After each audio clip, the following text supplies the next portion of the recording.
Okay, year 12. So final 2 weeks of term, and in those 2 weeks we are going to cover chapter 3, which is on sequences and series. Today we're going to focus on exercise 3A and 3B. So in this video, 3A. So in terms of like a chapter overview, these are all the things that we're going to be doing.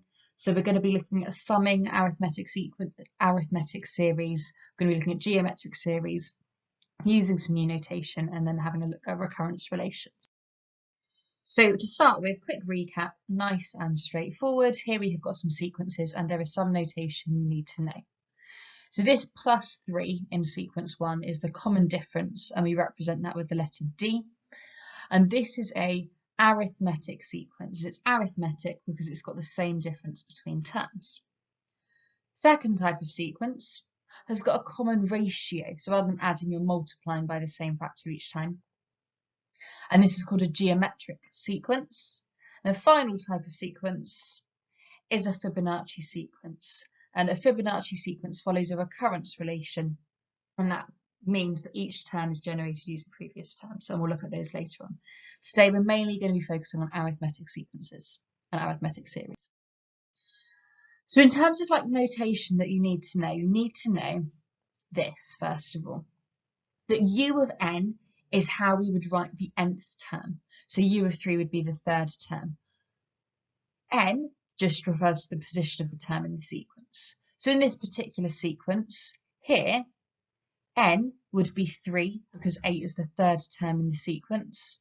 And the other way we could express that is that U of 3 equals 8. I'm going quite quickly because this will all make sense once we get onto some actual questions. Right. So I'm going to try and do this as quickly as possible because ultimately you've learned how to find the nth term of arithmetic sequences like a long time ago. But there's like some new ways of doing this at A-level which you need to be aware of. So I've already said that D is the difference between terms. We also use the letter A to denote the first term. So A is the first term, D is the difference, and N is the position. Therefore, the first term of any sequence would just be A. The second term would be A plus D. The third term would be A plus 2D, and so on and so on and so on. So if I wanted to write this in a general form, so like the nth term form, it becomes this. It becomes A plus N minus 1D. And this formula you need to know, you need to learn. So I would suggest you just take a second and write it down now. Okay, so applying this to some questions then. With part A, write down the first 3 terms of this sequence. The sequence is 55 minus 2n. So the first term is 55 minus 2 lots of 1. Second term, 55 minus 2 lots of 2. Third term, 55 minus 2 lots of 3. So blah, blah, blah. 53, 51, 49, etc. For part B, find the first term that's negative. So we take our nth term, and we would want that to be less than 0. So therefore we get 55 less than 2n. We can solve this. Just rewrite it like this. So then we just need to think, are we looking for the 27th term or the 28th term? We would be looking for the 28th term because that would make it less than 0. So then we do 55, take away 2 lots of 28, which is -1. For the question on the right-hand side for part A, for any kind of sequences or series question at A-level, I would always begin by writing out what A and D are. So here, A is 6, D is my common difference, which is 14. So then I can write out 6 plus n minus 1, 14.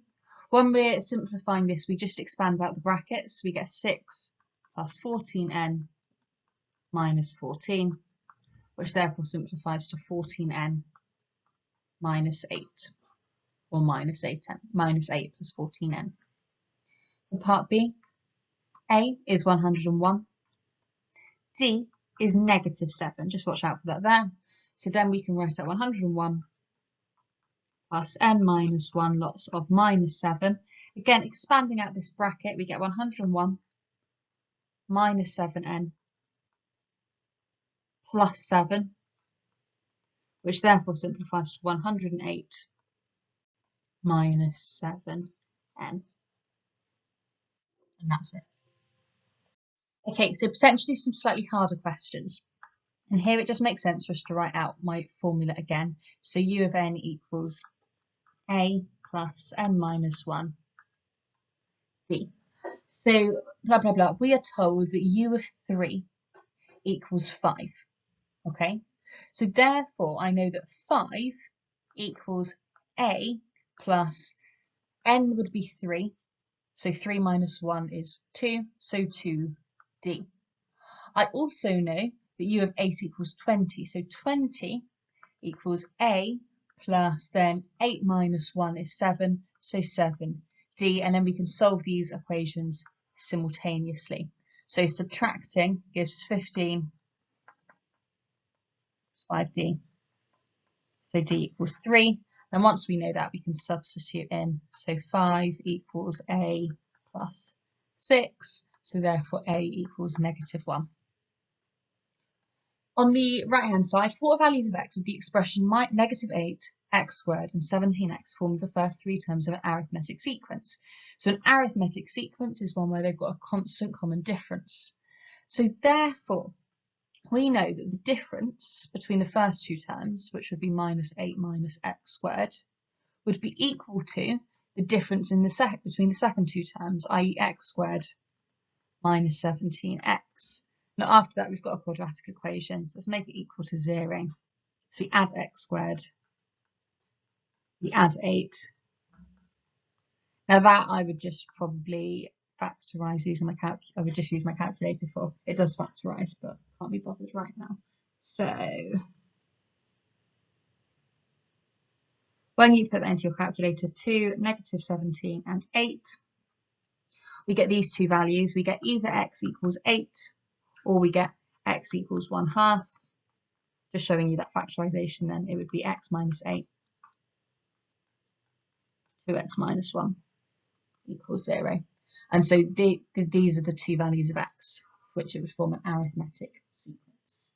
With that in mind, year 12, have a go now at exercise 3a.